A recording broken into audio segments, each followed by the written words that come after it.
Hello everyone, good morning. Welcome back to my YouTube channel.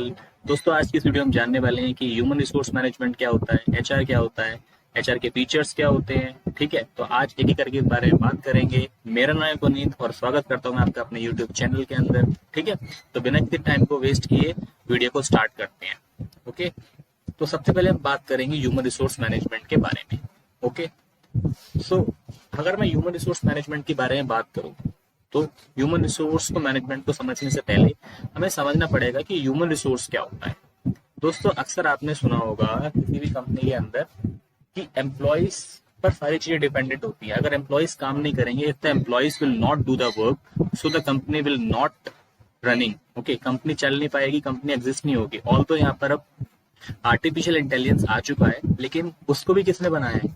उसको भी हमारे organisations के द्वारा, हमारे एम्प्लॉयज के द्वारा ही बनाया गया है। Because human mind is a kind of thing which could never be replaced by anyone. Okay, so when we talk about human resource, so we are talking about the employees who are working in the company or who are engaging in the company's operations. ठीक है, so चलिए शुरू करते हैं।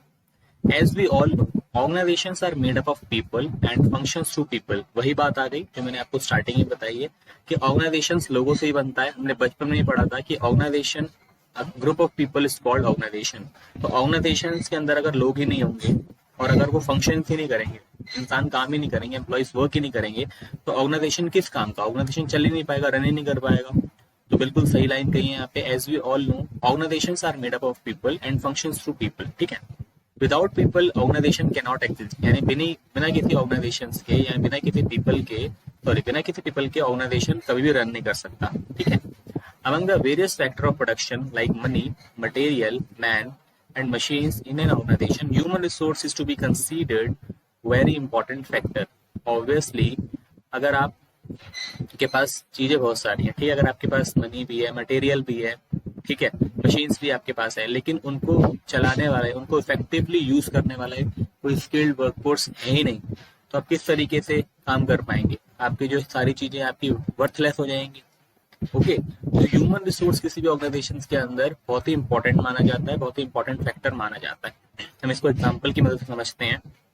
मान के चलिए आपने कोई यूनिवर्सिटी ओपन करी है। सपोज मान के चलिए अगर आप किसी बिजनेस में एंगेज हैं, ओके, लेकिन वहां पे आपके मान के चलिए आपके पास मैन भी, आपके पास मटेरियल भी है, आपके पास फाइनेंशियल एबिलिटी सारी है, मशीन्स भी आपने लगा ली, लेकिन उनको रन करने वाला, कोई बनाने वाला, मान के चलिए कोई आपने स्लीपर्स बनाने वाली कंपनी खोली है, अगर वहां पे एम्प्लॉयज ही नहीं होंगे तो वो सारी चीजें आपकी वर्थलेस हो जाएंगी। ठीक है, इसलिए किसी भी ऑर्गेनाइजेशन के अंदर जो एम्प्लॉयज होते हैं बहुत ही इंपॉर्टेंट माने जाते हैं। Okay, this is because the efficient use of physical resources like land and capital is dependent on how the human factor is used on various operations। मतलब ये ओनली एम्प्लॉयज पे डिपेंड करता है कि वो उन रिसोर्सेस को कितने अच्छे तरीके से यूज कर रहे हैं, लाइक लैंड को कितने अच्छे तरीके से वो यूज कर रहे हैं, किस तरीके से वो ऑप्टिमम यूटिलाइजेशन करने की उनके पास एबिलिटी है उन रिसोर्सेस का। ठीक है, जो कि टोटली डिपेंडेंट होते हैं हमारी ह्यूमन पर। Okay, except man all the other resources depreciate with time. बिल्कुल सही बात कही है यहाँ पे। इंसान को छोड़कर सभी चीजों की वैल्यू हमारी समय के साथ कम होती चली जाती है। ठीक है, मान के चलिए अगर आप कोई आज वॉच लेके आए हैं या आप आज कोई मोटर बाइक लेके आए हैं, तो उसकी वैल्यू समय के साथ कम होती जाएगी। लेकिन जब एक चाइल्ड बर्थ होता है, उसका जब चाइल्ड दुनिया में आता है, तो वो क्या करता है? पहले वो स्कूल जाता है, ठीक है, फिर वो थोड़ा बड़ा होता है, फिर वो 12वीं करता है, ठीक है, फिर वो ग्रेजुएशन में आता है, यानी कि उसकी वैल्यू धीरे धीरे करके इंक्रीज हो रही है अगर उसको राइट एनवायरनमेंट मिले। ओके, तो यहाँ पे बिल्कुल सही बात कही गई है कि मैन को छोड़कर सभी चीजों की वैल्यू कम होती चली जाती है समय के साथ साथ। ठीक है, इसलिए इंसान को सबसे इंपॉर्टेंट एस्पेक्ट माना जाता है जिसकी वैल्यू समय के साथ इंक्रीज होती है अगर उसको राइट एनवायरनमेंट प्रोवाइड किया जाए तो। ठीक है, तो आई होप आपको ह्यूमन रिसोर्स यहाँ तक क्लियर होगा। ठीक है, अब हम इसकी डेफिनेशन के बारे में बात कर लेते हैं।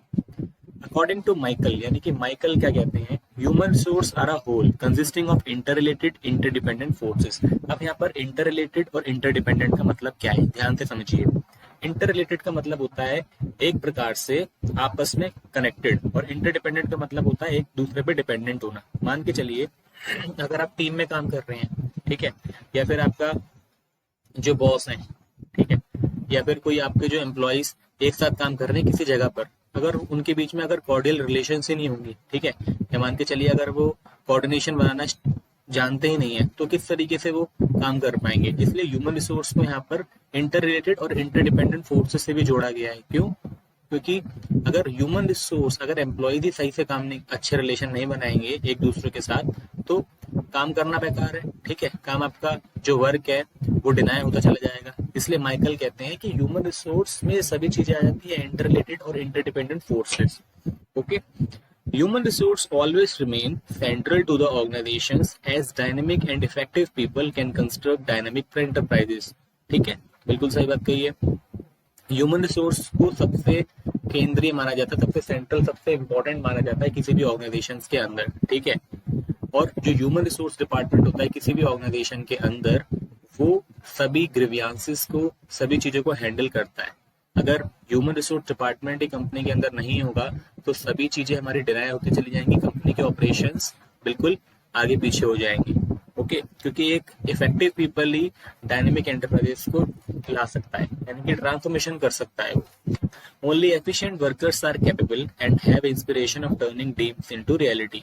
बिल्कुल सही बात। अगर मैं आज कोई ऐसा व्यक्ति हायर कर लूं जो मेरी जॉब है उससे सिमिलर ना हो, ठीक है, अगर मैं किसी गलत व्यक्ति को हायर कर लेता हूँ तो वो क्या कर पाएगा, क्या वो मेरी कंपनी के ड्रीम्स को और अपने खुद के ड्रीम्स को रियलिटी में कन्वर्ट कर पाएगा? हमें बचपन से सिखाया जाता है कि जिस चीज में आपका मन हो आप उसमें आगे बढ़ें, ठीक है।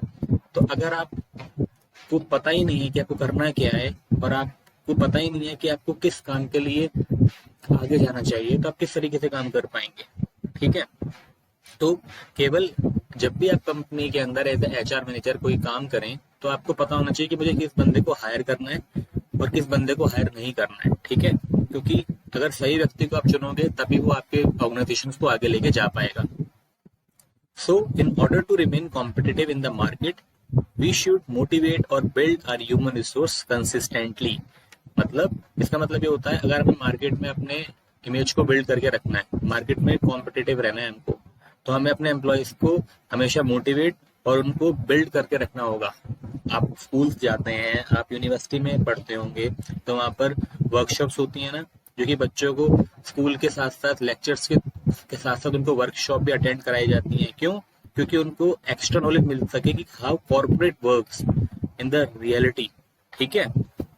तो इसलिए आपने अपने एम्प्लॉयज को क्या करते रहना चाहिए, मोटिवेट करते रहना चाहिए और कुछ एक्स्ट्रा सिखाते रहना चाहिए, जिससे कि वो पता चल सके उनको कि उनको किस दिशा में आगे बढ़ना है और कैसे वो कंपनी के कॉर्पोरेट एनवायरनमेंट को सेट आउट कर सकते हैं, यानी कि किस तरीके से उसमें इंडल्ज हो सकते हैं। ओके, उसके बाद आता है मेरा फीचर्स ऑफ HRM, यानी कि हम तो कह सकते हैं nature of HRM।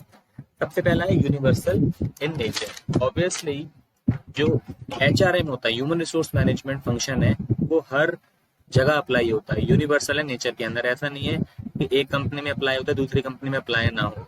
Human resource management her company के अंदर इंपॉर्टेंट माना जाता है, हर दुनिया में एप्लीकेबल होता है, ठीक है। HRM practices are prevalent in each and every organisation whether it is public और प्राइवेट, चाहे वो पब्लिक ऑर्गेनाइजेशन हो चाहे वो प्राइवेट ऑर्गेनाइजेशन हो, ठीक है, चाहे वो गवर्नमेंट हो चाहे वो NGO, सब जगह ये अप्लाई होता है ह्यूमन रिसोर्स मैनेजमेंट, ठीक है। ये केवल ऐसे लोगों तक रिस्ट्रिक्टेड नहीं है जो कि हम इंसान के बारे में काम कर रहे हैं, एम्प्लॉयज के बारे में काम कर रहे हैं। यहाँ पर क्या होता है कि हमें सभी जो एम्प्लॉयज के फंक्शंस है उनको ध्यान में रखना होता है, लाइक एम्प्लॉयज की सेफ्टी, ठीक है, एम्प्लॉयज का वेलफेयर, उनको सैलरी सही से प्रोवाइड की जाए, उनको वर्क कल्चर हमें अच्छा देना चाहिए जिससे कि वो मोटिवेट रहे। तो ये सब जगह अप्लाई होता है, यूनिवर्सल होता है नेचर के अंदर। दूसरा, एक्शन ओरिएंटेड।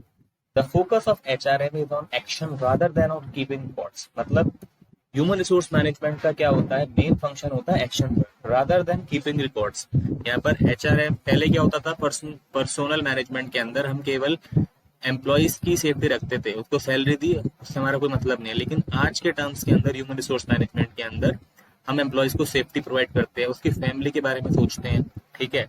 उसको हम क्या करते हैं, उसको हम ये कहते हैं कि उसको सोसाइटी से क्या मिले, सोसाइटी से इज्जत मिले, ठीक है, उसका स्टैंडर्ड ऑफ लिविंग इंक्रीज हो। तो यहाँ पर ह्यूमन रिसोर्स मैनेजमेंट के अंदर हम रिकॉर्ड्स को मेंटेन नहीं करते, हम उसके एक्शंस को इम्प्लीमेंट करते हैं कि एक एम्प्लॉयज की सेफ्टी किस तरीके से हमें की जानी चाहिए, ठीक है। और जहाँ पर जितने भी एम्प्लॉयज होते हैं जितने भी इश्यूज होते हैं सॉरी एम्प्लॉयज से रिगार्डिंग, जहाँ पर वो काम कर रहा है वर्क प्लेस पर, वो हम सॉल्व करते हैं with the help of human resource management, ठीक है, एज एन एचआर मैनेजर। तीसरा होता है मेरा फोकस्ड ऑन पीपल डायमेंशन। मतलब ह्यूमन रिसोर्स मैनेजमेंट क्या होता है, ये फोकस करता है कि लोगों को किस तरीके से हमें डिस्ट्रीब्यूट करना है अलग अलग जगहों पर। अगर मान के चलिए, अगर आप मार्केटिंग में अच्छे हैं लेकिन आपको ह्यूमन रिसोर्स मैनेजमेंट का काम दे दिया, या फिर अगर आप एचआर में बढ़िया है, अगर आपको मार्केटिंग का काम दे दिया, तो आप किस तरीके से काम कर पाओगे। तो ये ह्यूमन रिसोर्स मैनेजमेंट ये भी ख्याल में रखता है कि हम उन्हीं लोगों को सही जगह इम्प्लीमेंट करें जहां पर वो अच्छे से काम कर सकें, जहां पर उनका पोटेंशियल है काम करने का, ठीक है। चौथा होता है ग्रोथ ओरिएंटेड। सबसे बड़ा जो एम होता है ह्यूमन रिसोर्स मैनेजमेंट का, वो ये होता है एम्प्लॉयज की कैपेबिलिटीज को हमें इंक्रीज करना। अगर आप एम्प्लॉयज की कैपेबिलिटीज को इंक्रीज नहीं कर पाओगे तो आप किस तरीके से उनको रिवॉर्ड पे कर पाओगे, आप किस तरीके से उसका परफॉर्मेंस मैनेजमेंट, किस तरीके से आप उनको अप्रेज कर पाओगे। तो यहाँ पर सबसे बड़ा ह्यूमन रिसोर्स मैनेजमेंट का फीचर होता है एम्प्लॉयज की ग्रोथ। एग्जाम्पल ले लेता हूँ, अगर आप किसी कॉल सेंटर में काम कर रहे हैं, वहां पर अगर आपको 100 कॉल्स करनी है दिन में, तो अगर आप अपने एम्प्लॉयज को मोटिवेट ही नहीं कर पाओगे with the help of AHT, average handling time, तो आप किस तरीके से उसको बता पाओगे कि तुम्हारे परफॉर्मेंस मैनेजमेंट ये है, तुम्हारे अप्रेजल ये है, तुम्हारे पैरामीटर्स, तुम्हारे KRAs ये हैं। ओके, तो यहाँ पर हमें ग्रोथ ओरिएंटेड बनना है। ह्यूमन रिसोर्स मैनेजमेंट के अंदर मेन काम क्या होता है, एम्प्लॉयज की ग्रोथ। उसके बाद होता है कॉर्डियल इंटीग्रेशन। कॉर्डियल इंटीग्रेशन का बच्चों यहाँ पे मतलब है कि जो मेन काम होता है ना HRM का, इसी के साथ उनका होता है कि एम्प्लॉयज के बीच में एक हार्मोनियस रिलेशनशिप बने रहे, जिससे कि टीम वर्क पूरा हो सके। क्योंकि कुछ काम ऐसे होते हैं जो कि एक सिंगल इंडिविजुअल करने के लिए एबल नहीं होता, लेकिन उसको वहीं ग्रुप में कर दिया जाए तो वहां पर अपनी पूरी एबिलिटी दिखाने की कोशिश करता है। ओके, अपने आइडियाज वो प्रोवाइड करने की कोशिश करता है। क्योंकि आजकल के इंडियन यूथ में क्या होता है, हेजिटेशन बहुत है लोगों के अंदर, ठीक है। तो इसलिए ह्यूमन रिसोर्स मैनेजमेंट ये भी देखता है कि कॉर्डियल इंटीग्रेशन बना रहे एम्प्लॉयज के बीच में, जिनसे उनकी रिलेशनशिप्स भी बिल्ड हो और क्या हो, दूसरा वो अपने टास्क को कंप्लीट कर सकें with the passage of time. दूसरा होता है चैलेंजिंग फंक्शन।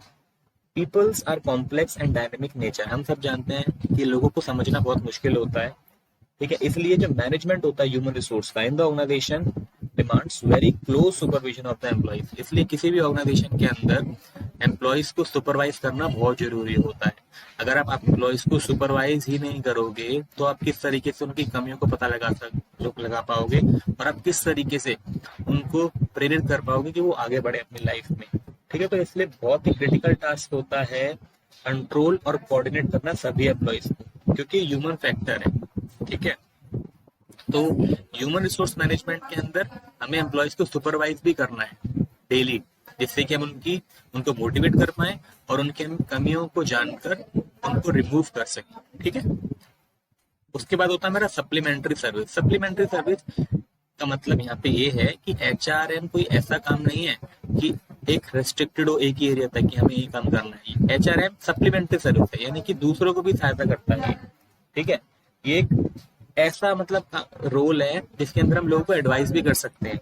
हम एडवाइस कर सकते हैं उनकी प्रॉब्लम्स के बारे में, ठीक है। यानी कि मान के चलो उनको कोई इशू हो रहा है तो वहां पर जो ह्यूमन रिसोर्स डिपार्टमेंट होता है वो उनको एक प्रकार से क्या देता है, उनको एक प्रकार से ऑप्शन प्रोवाइड कराता है कि आप किस तरीके से इसको सॉल्व कर सकते हैं। तो ये सप्लीमेंट्री सर्विस है HRM, ठीक है। उसके बाद होता है ऑनगोइंग प्रोसेस। सबसे पहला जो रेस्ट्रिक्टेड फंक्शन होता है HRM का, सॉरी जो HRM ह्यूमन रिसोर्स मैनेजमेंट का जो फंक्शन है वो कभी भी रेस्ट्रिक्टेड नहीं है पर्टिकुलर टाइम एंड डेट तक कि आज मैं इंसानों को ह्यूमन रिसोर्स को मैनेज कर रहा हूँ तो मैं कल नहीं करूंगा। मुझे ऑनगोइंग प्रोसेस है, ये चलता रहता है।